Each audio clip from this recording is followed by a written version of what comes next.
Tak bych si zjistil, jestli má skutečně vysedávání v sedle vliv na potenci. Tak bych si zjistil, jestli dlouhé sezení v autě má vliv na potenci. Negativní.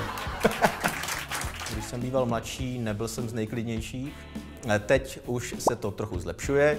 Já také jsem začínal hodně nízko na tom žebříčku, ale už stoupám a jednou, myslím si, že s Tomášem v pokročilejším věku k té zlaté medaili za klid a rozvahu dospějeme. Já mám třeba tady z okýnka u auta takovýhle opálení levé ruky. Cyklisté mají takovéhle opálení na obou rukou, na obou nohou a mají i ponožky.